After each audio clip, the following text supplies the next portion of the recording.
പാടില്ല, ഒരു ആലിമിന്റെയും മാംസം തിന്നാൻ പാടില്ല. അല്ലാഹുവിനെ ഓർത്ത് ജീവിക്കണം. ഏതോ ചില ആളുകൾ പറയുന്നത് കേട്ട് സോഷ്യൽ നെറ്റ്വർക്കുകളിൽ അടിമപ്പെട്ടുകൊണ്ട് നീ ഒരു ആലിമിനെയും ചീത്ത പറയാൻ നിൽക്കണ്ട. നീ ഇവിടെ കമന്റ് പറയുന്ന നേരത്ത് ആ ആലിമ് സഹീഹുൽ ബുഖാരി ഓതുകയാണ്, ദർസ് നടത്തുകയാണ്.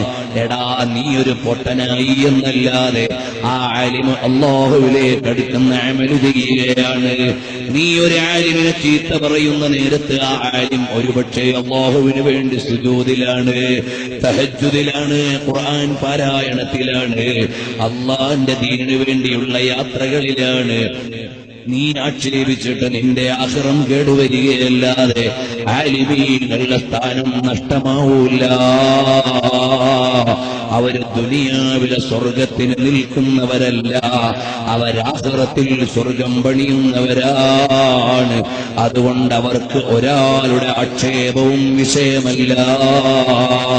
ലം യഖ്ശ ലൗമത ലായിമിൻ ഫീദിൽ ഉലാ, ഒരാക്ഷേപവും അവരെ ബാധിക്കൂല.